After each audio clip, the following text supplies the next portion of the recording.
What's going on, everybody? Today we got a new video about Joey Diaz respects how his mom raised him.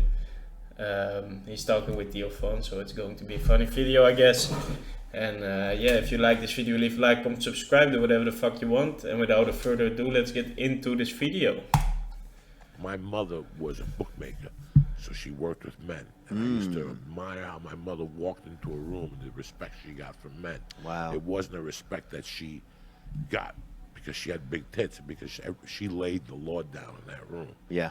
I came from a very interesting background that I didn't know. When my mother was 16, her and her sister went to a dance in Cuba. Mm-hmm. And my mother couldn't find her sister. So she went outside and some guy was raping her. And my mother broke a bottle and cut the guy, stabbed him from one side of his back to the other. He died. So they Wow. had to get my mother out of Cuba into the States. So my mom went to like Curacao first. Curacao, yeah. Curacao first. Yeah, we have Curacao, military I've base been there. Huge military base. Huge. And then she went to the States. And then she went back to Cuba with a fake identity and everything disappeared. Wow. So I look at my daughter and I think about me and I know that that's in my blood. It's in there. That's a possibility. Yeah. My mom had to think quick. I never knew the story until she died. Wow, she was fearless. I never knew the story. I saw her in action. In fact, yesterday I was Man, she writing. must have been a strong woman, Dog, huh? yesterday I was writing a fucking thing. Because I usually, like, when you go write jokes, sometimes you can't write jokes. So I'm just sitting there licking a pen, I'll fucking just write a story. Yeah. You know, like, let's write it. And I wrote a story about me and karate and how I got into karate. I got into karate because I played hooky and I got hit in the head with a lunchbox and I got stitches and I told my mother. And the next day she walked me to a black karate school.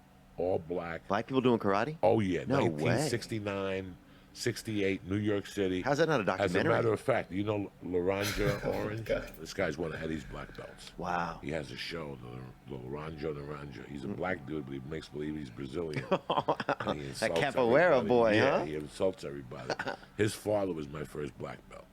And his father would walk around with a fucking wooden sword and hit you. There was no giggling allowed. That's crazy. And I remember I got kicked in the stomach one time and got the wind knocked out of me. And I'm like, I'm not going back. And my mom grabbed me. She goes, you don't go back in there. I'm going to kick you in the stomach 50 fucking times.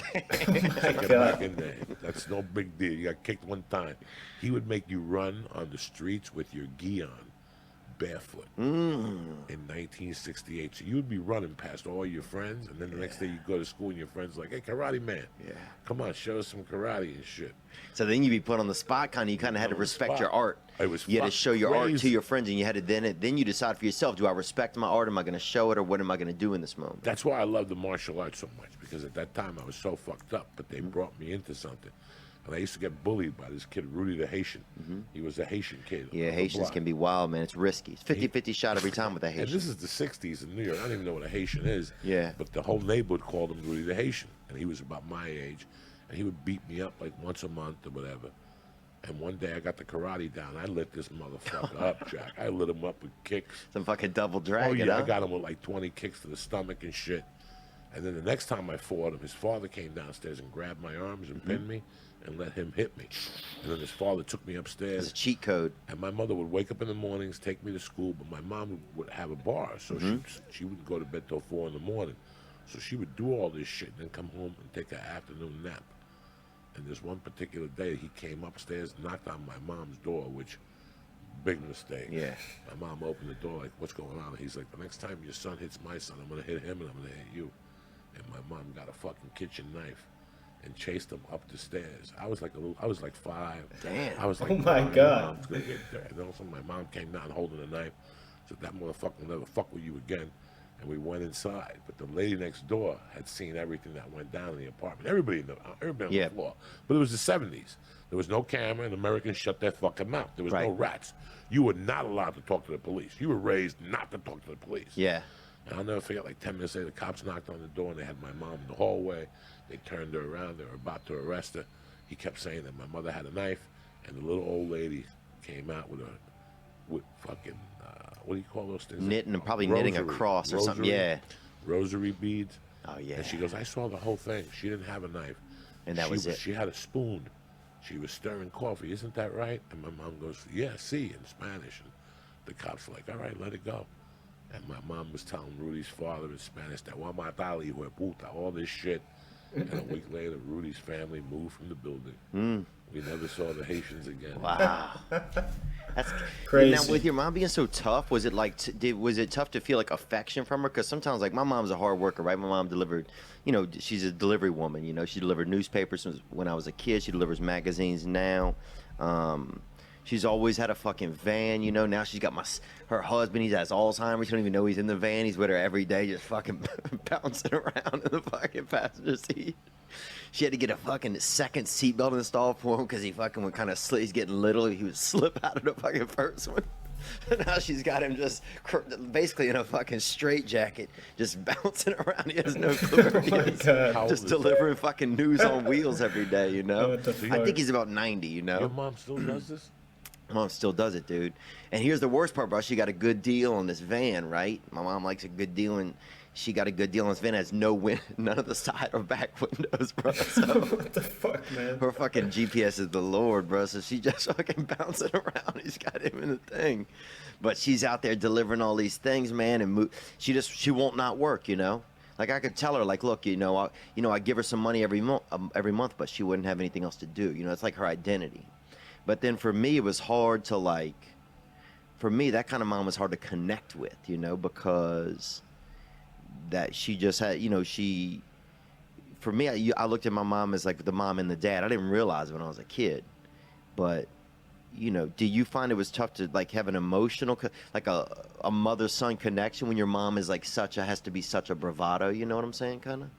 I grew up without a dad. I had a stepdad. My mom was tough. Yeah. My mom was very tough. In today's world, it would be light abuse. But I'm thankful. Yeah, same. I'm thankful Yeah, for everything she did because my mom prepared me for the world. Today, I'm not raising my daughter. I'm preparing my daughter just in case something happens to me. My mom did a great job, but she left a lot of gaps. And that's where the damage came in. Right. So what I did differently is I write all the damage down. I write for my daughter. So I write every couple days what I'm feeling, what my thoughts are. Kind of like Jax Teller on Sons of Anarchy. Yeah.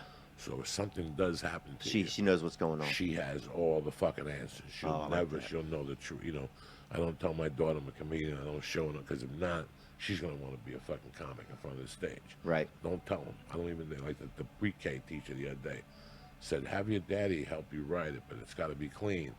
I don't want that shit. Don't tell her, because it's going to be all right for her to be the class clown. Right. I don't want her to be the class clown. My mom, dog, made me fight. My mom brought a girl home for me the first time. What the fuck? Till this day, I can look you guys both in the eye, and I don't even know if I fucked her. I think I passed out from fear.